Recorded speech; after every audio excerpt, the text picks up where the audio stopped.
اهلا بيكم في قناتي قناة روت فن. الفيديو زي ما هو واضح في العنوان، مش حابة اطول عليكم. هنبدأ في الاختيارات على طول. دي المجموعة الاولى، اختاروا بالصور او بالحروف، هسيب لكم الحروف على الشاشة وفي صندوق الوصف. دي المجموعة التانية،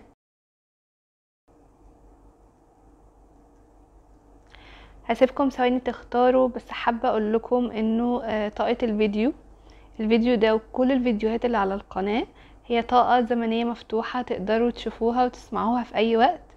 ما تنسوش تشتركوا في القناة وتضغطوا لايك. ركزوا في الصور واختاروا باحساسكم. هسيبكم بقى ثواني تختاروا ونبدأ على طول.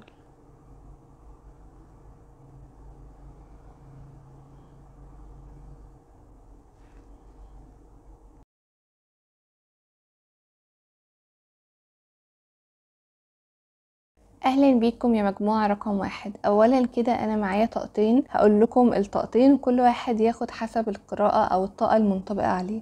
اول حاجة انا شايفة هنا مش مجرد كراش، لا، شايفة شخصين كانوا بيحبوا بعض وانفصلوا عن بعض وبدأ الشخص ده يبقى بالنسبة لك كراش من اول وجديد. انا شايفة ان انتوا كنتوا بتحبوا بعض قوي، او على الاقل انت كنت بتحبه قوي يا مجموعة رقم واحد، بس العلاقة دي ما كانش فيها توازن وما كانش فيها عدل. يعني كنت انت بتحبه اكتر ما هو بيحبك، او كنت بتقدم اكتر ما هو بيقدم. حاسة ان انت تعرضت للظلم في العلاقة دي، سواء من ناحية بقى ان عدم التوازن زي ما بقولك في المشاعر، او على الاقل خالص ممكن كمان يكون في اطراف تانية دخلت فرقت بينكم وتم ظلمك وتم الحكم عليك، سببوا ان انتوا تسيبوا بعض. انا شايفة كمان ان ممكن تكون الاطراف دي يا اما اهل يا اما مجرد ناس، او طرف ثالث شخص مثلا بنت تانية مثلا، او حتى ممكن يكون اختلافات جوهرية بينكم.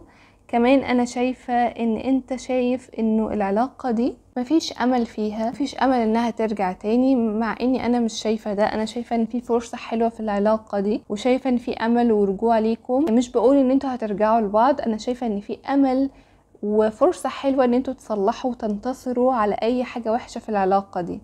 ده بقى هيحصل او لا مش موضوع القراءة بتاعتنا النهاردة. المهم دي القصة الاولى او الطاقة الاولى. الطاقة التانية بقى ان انتوا كراش عادي خالص، مش منفصلين ولا حاجة، بس الشخص ده برضو انت بتدي في العلاقة معاه اكتر ما هو بيدي. يعني رغم ان انتوا لا اعترفتوا لبعض ولا بتحبوا بعض بشكل صريح، الا اني حاسة ان انت بتهتم بيه اكتر، بتديله اهتمام ووقت، طاقة، بتهتم بكل تفاصيله، كلت ما كلتش، بتنظم له مواعيده، اللي هو بتهتم بكل حاجة فيه، بتلمح له كتير، دايما بتكون حواليه وبتحاول تحتويه، وبتحاول ان انت مثلا تسمعه لو في اي مشكلة. يعني حاسه ان انت بتعمل كل حاجه علشان الشخص ده يحبك وما يقدرش يستغنى عنك، بس هو في الحقيقه مش بيديلك زي ما انت بتديله. وكمان انا شايفه ان انت حاسس انك مش متقدر كفايه، والشخص ده بدل ما بيقدرك ويشوفك ان انت حد ما حصلتش، لا، انا حاسه ان هو مثلا بيستغلك اكتر، او مثلا بيعتادك اكتر، او بيشوف عادي يعني اللي انت بتعمله ده، انت اللي انا اللي ما حصلتش فانت اللي بتموت فيا. مش بيشوف ان انت شخص كده جميل، او ان انت شخص مثلا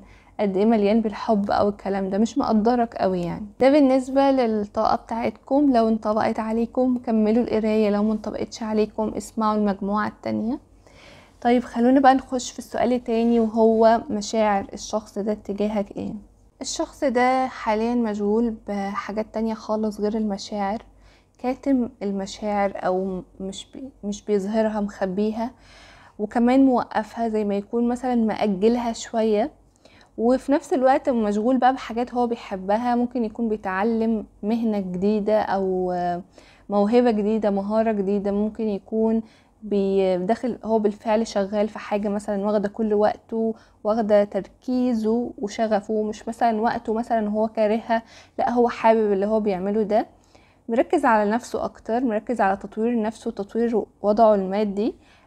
مش حاسه ان هو مثلا مركز معاك قوي، او يعني لو انتوا منفصلين فالشخص ده بيفتكرك بس بينه وبين نفسه. ممكن يكون بيفتكرك بالليل بعد ما بيخلص شغل بقى ويروح يجي ينام كده، يروح فاكرك. ممكن يكون بيشوفك في احلامه. ممكن يكون الشخص ده بيفتكرك في الوقت بس اللي هو قاعد بقى صافي فيه كده وما وروش اي حاجة، فبيبدأ يفتكرك ويحن ليك. ممكن تكون انت في عقله الباطن قوي، يعني هو مش بيفتكرك طول الوقت، رغم ان هو برضو مش ناسيك، بس هو مخبي مشاعره قوي ومش ناوي ان هو يحس بيها دلوقتي، موقف مشاعره اتجاهك. الشخص ده زي ما بقولك بقى، لو انتوا كراش مش منفصلين، فهو برضو انت بالنسبة له حاجة جميلة، يعني حاجة كده لطيفة بتيجي كده ترتب عليه وتطري عليه الوقت، لكن هو مش بشكل اساسي مديلك انتباهه، هو فعلا مشغول قوي. طيب خلونا بقى نشوف خطواته اتجاهك ايه، هل هيعترف ولا لا؟ هو اللي انا شايفاه ان الشخص ده بدأ يخاف شوية. انت ممكن تكون مثلا زهقت شوية فبدأت تاخد جنب، او بدأت بقى تقلل مشاعرك اللي كنت بتديهاله دي، فهو بدأ يقلق وبدأ يفتقدك. فانا حاسة ان هو هيجي لو انت فعلا عملت اللي انا بقولك عليه ده وخدت جنب منه، لان هو بيفكر فيك قوي، وحاسة ان هو كأنه منتظرك، او كأنه مثلا حاسس ان انت غبت عنه، مشتاق لك. انا حاسه ان هو مشتاق لك، فانا حاسه ان انت لو انت فعلا بعدت عنه، فالشخص ده بدأ يحس بالخطر، وكمان بدأ يحس ان هو لازم ياخد خطوه، ما يفضلش موقف مشاعره كده زي ما كان هو لاغي مشاعره خالص. لا، هو بدأ ان هو يفكر انه ياخد خطوات اتجاهك ويجيلك ويعترف لك، او على الاقل خالص يجي تاني يحركك ويديلك امل عشان ترجع تاني تهتم بيه وتكون معاه. فهو هيجي يجس نبض، يعني مش هيجي اللي هو يجي يعترف، على قد ما هو هيجي يشوفك انت رحت فين، انت تمام، انت موجود، يعني يحاول يحركك تاني ويعشمك تاني ومن غير ما يقول حاجة صريحة، ويرجع تاني زي ما هو ينشغل بنفسه وانت ترجع تاني تهتم بيه وتجري وراه. يا اما بقى لو هو حس ان انت بجد واخد موقف جامد، فهو ساعتها ممكن يجي يعترف لك، يعني فاهم ازاي؟ بس عموما الشخص ده هيبقى شوية جو بقى مطارد وهارب، يعني مش هيبقى معاك في علاقة متوازنة قوي. يعني حاسة ان هو ايه، انت هتهتم بيا انا هسحب نفسي، طيب انت هتسحب نفسك هتلاقيني انا بجري وراك وبهتم بيك. مش هيبقى اللي هو انتوا الاتنين مع بعض، يعني علاقة مش هيبقى فيها استقرار قوي، على الاقل خالص في الطاقة الحالية يعني. طيب ايه اللي بيخلي الشخص ده لحد دلوقتي ما بياخدش اي خطوة اتجاهك؟ لانه بصراحة هو عاجبه قوي الوضع ده، عاجبه حتة ان انت بتجري وراه، عاجبه حتة ان هو مسيطر عليك، وان انت يعني حاسس بنفسه كده، اللي هو يعني انا عارف اخليه يحبني وفي نفس الوقت انا اصلا مش مديله وش. هو عاجبه الحتة دي، حتة ان انت عمال تديله بلا مقابل، يعني فاهميني ازاي؟ اللي هو كأنه شايف نفسه، كمان كأنه بيقول ايه، انا هسويه على نار هادية. يعني هو عاجبه حتة الغموض، اللي هو فكرة ناخد كل حاجة، اخد كل حاجة في العلاقة وكل حاجة في المشاعر في نفس الوقت، من غير اي حاجة صريحة، او من غير ما ملزم نفسي مثلا بوعود او بمسؤولية تجاه العلاقة وحقي وحقك. فهو عجباه الحالة دي. فانت بقى لما هتاخد جنب كده، او انت بالفعل خدت جنب، هو بدأ يتحير شوية، وبدأ يحس ان هو عايز يجي يلحقك، لان هو بدأ يحس ان انت زهقت على فكرة، وهتبدأ ما تدلوش خلاص الحاجات اللي هو كان بيحبها يعني. فبس دي كل حاجة، مجموعة رقم 1. اشكركم جدا، ما تنسوش تشتركوا في القناة وتضغطوا لايك، احبكم جدا، مع السلامة. اهلا بيكم يا مجموعة رقم 2. اولا كده انتوا طاقتكم واضحة قوي، انتوا فعلا كراش، انتوا علاقة جديدة تماما، وعايزة اقولك ان علاقتكم دي فيها شغف فظيع، وفيها رغبة واعجاب جسدية كبيرة قوي بينك وبينه، يعني مش من ناحيته هو بس، ممكن كمان يكون على الاقل خالص في اعجاب فظيع من ناحية الشكل ومن ناحية الجسم.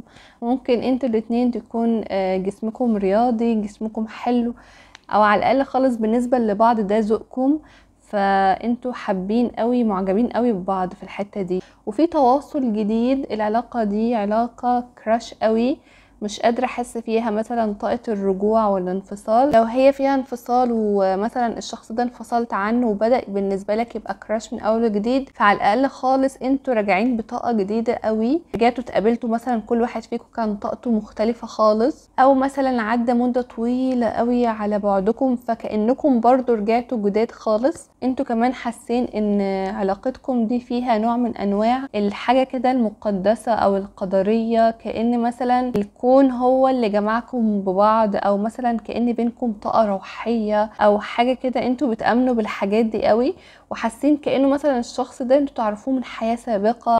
فدي بالنسبة لطاقة العلاقة بتاعتكم. لو انطبقت عليكم كملوا القراية، لو ما انطبقتش عليكم اسمعوا المجموعة الأولى. خلونا بقى نشوف مشاعر الشخص ده اتجاهك ايه. اول حاجة كده قبل ما اقولك مشاعره اتجاهك، انا حاسة ان الشخص ده مخبي عنك حاجة، وحاجة كبيرة قوي. يعني مثلا اولا انا حاسة ان انتوا بتتكلموا عن طريق الانترنت مش حقيقي، او حتى لو حقيقي انا حاسة ان في حاجة غامضة قوي في الشخص ده، في حاجة هو بيكذب فيها او مخبيها، ظاهر بشخصية عكس شخصيته. ممكن مثلا يكون متجوز ومخلف، وده احتمال كبير قوي قوي قوي قوي، خصوصا لو انتوا تعرفوا الشخص عن طريق الانترنت مثلا، او مثلا ما تقدر مش عارفين اهله، مش عارفين تفاصيل كويس عن عيلته. الشخص ده بنسبة كبيرة مخلف، وممكن تكون عارفين على فكرة. ممكن يكون راسم ان هو شخص مثلا بيشتغل شغلانة حلوة، عاقل ناضج، وهو اصلا في الحقيقة عبيط جدا وفاشل في حياته، واصلا عنده هم ما يتلم وحاجات زي كده، فاهمين؟ هو راسم نفسه بحاجة غير الحقيقة، ومتداري ورا حاجة، كأنه متداري ورا الشاشة.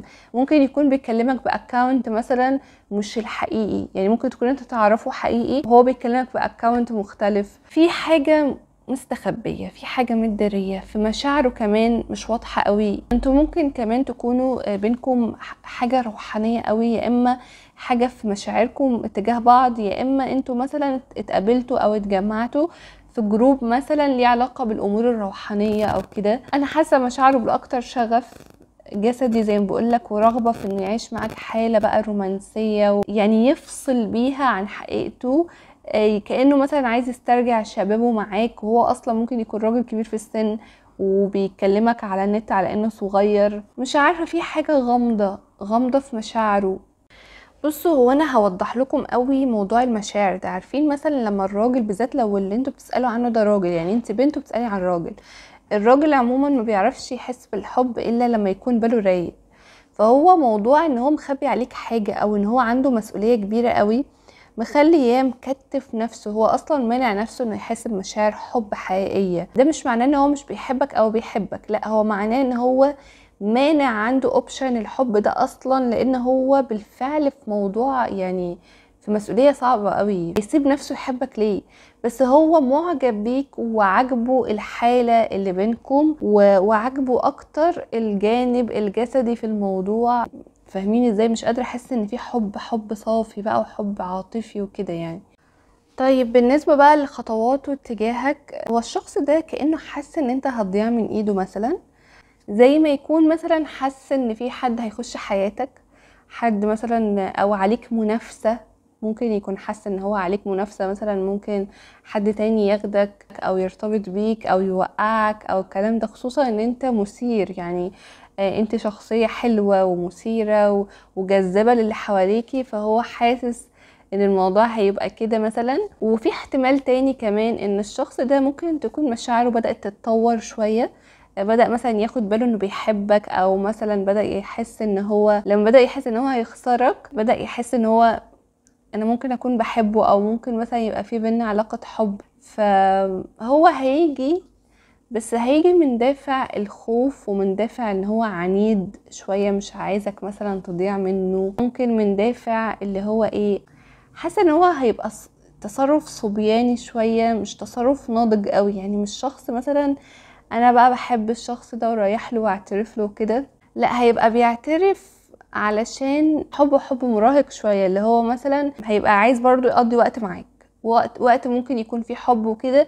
بس ما اقدرش اقولك ان انا حاسة ان الشخص ده جاي يعترف لك علشان خلاص اكتشف ان انت الشخصية الوحيدة اللي هتبقي ام عياله مثلا، ولازم يتجوزك بقى، وحب حقيقي والكلام ده. لا، انا حاسة ان هو حب قضي الوقت. هو عارف ان هو عمره ما هيعرف يوصل لليفل تاني معاك اصلا. ان الشخص ده لو جينا بقى سألنا السؤال اللي بعده، اللي هو ليه اصلا لحد دلوقتي ما خدش خطوات، وايه اللي منعه؟ الشخص ده عنده اطفال. لو هو مش متجوز وانت متأكد ان هو مش متجوز وعنده اطفال، فممكن يكون مثلا مسؤول عن عيلته، مسؤول عن حد اخواته، في اطفال في حياته، هو مسؤول عن دراستهم وعن تربيتهم. الشخص ده عنده عبء كبير قوي على فكرة، عبء مش قليل. هو فعلا تعبان، يعني فعلا عنده مسؤولية كبيرة، فهو ما عندوش الرفاهية ان هو يحب ويرتبط ويتجوز وكده يعني. لو انت ما عندكش مشكلة في ان انت تقضي وقت معاه، اوكي، بس لو انت حاسس ان انت عايز الشخص ده معاه في علاقة جادة بقى وجواز وكده، ما اظنش ان هو هيكون يعني هيحقق لك اللي انت بتطمح ليه ده. وطبعا انتوا ادرى يعني بالشخص، معرفش بعد كده في الطاقات الجايه ممكن يحصل ايه، بس ده كله في الطاقه الحاليه. بس يعني دي كل حاجه يا مجموعه رقم 2. اشكركم جدا، ما تنسوش تشتركوا في القناه وتضغطوا لايك. بحبكم جدا، مع السلامه.